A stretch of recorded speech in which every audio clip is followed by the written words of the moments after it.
ये कहानी आपको रुला देगी। यह कहानी है एक गरीब पिता और उसकी बेटी की।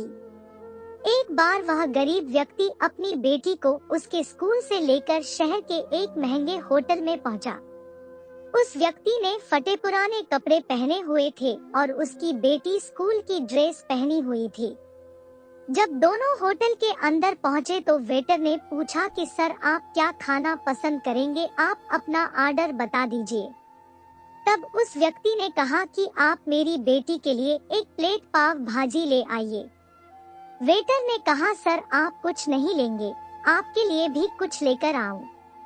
तो गरीब व्यक्ति ने कहा, मेरे लिए कुछ नहीं, आज मेरी बेटी के लिए पार्टी है। मैंने इससे वादा किया था कि अगर तुम इस जिले में 10th क्लास में टॉप करोगी तो तुम्हें मैं सबसे महंगे होटल में पार्टी दूंगा, तो आप सिर्फ बेटी के लिए पाव भाजी ले आइए। वेटर ये बात सुनते ही दौड़कर अपने मालिक के पास गया और बोला कि सर, आपसे एक छोटी सी रिक्वेस्ट है कि आप मेरी सैलरी से पैसा काट लेना, लेकिन आज मैं चाहता हूं कि उस बच्ची के साथ उसके पिता को भी एक प्लेट पाव भाजी खिलाया जाए, क्योंकि उस बच्ची ने पूरे जिले में 10th क्लास में टॉप किया है। वह गरीब पिता है, ज्यादा पैसे नहीं होंगे, इसलिए कह रहा है सिर्फ बच्ची के लिए ले आओ। होटल के मालिक ने जब ये बात सुनी तो मुस्कुराते हुए बोला, तुम उसके पिता के लिए भी पाव भाजी लेकर जाओ और पैसे मत लेना, 4 से 5 पाव भाजी पैक करवा कर ले जाओ और 2 से 3 किलो मिठाई भी लेकर जाओ और उनसे कहना ये पार्टी होटल की तरफ से है, आप ये मिठाई ले जाइए और जश्न मनाइए। जब वेटर 2 प्लेट पाव भाजी लेकर गया तो वह व्यक्ति चौंक गया और बोला, मैंने तो एक ही मंगाई थी, मेरे पास पैसे नहीं है। वेटर बोला, अरे सर, शर्मिंदा मत कीजिए, ये पार्टी होटल की तरफ से है, आपकी बेटी, हमारी बेटी ने टॉप किया है, ये मिठाइयाँ लेकर जाइए और जश्न मनाइए। पिता और बेटी खुश हो गए और चले गए।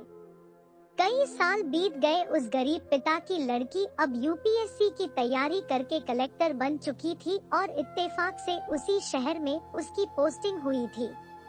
उस लड़की ने उस होटल में सूचना पहुंचा दी कि मैं उस होटल में लंच करने के लिए आ रही हूं। होटल के मालिक ने जब ये सुना तो होटल को पूरी तरह से सजावा दिया। गांव में ये बात पूरी तरह से फैल गई और कस्बे के सभी लोग उन्हें देखने के लिए आने लगे। कलेक्टर अपने पिता के साथ उस होटल में पहुंची।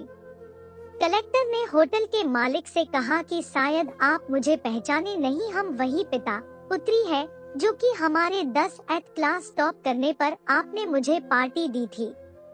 हम वही पिता पुत्री है, आज फिर से आए हैं और आज पार्टी हम देंगे आपको, आपके पूरे स्टाफ को और पूरे गांव को, क्योंकि आपने गरीबी का सम्मान किया है। आपने उस दिन जो पार्टी दी थी, मुझे बताया कि मुझे कितनी और ऊंचाई तक पहुंचना है, कितनी और बड़ी मंजिल को छूना है। आपने एक नई प्रेरणा दी थी और आज मैं उसी प्रेरणा का एहसान चुकाने के लिए आई हूँ। वो मैडम ये सब कहते जा रही थी और आंखों से आंसू बहती जा रही थी।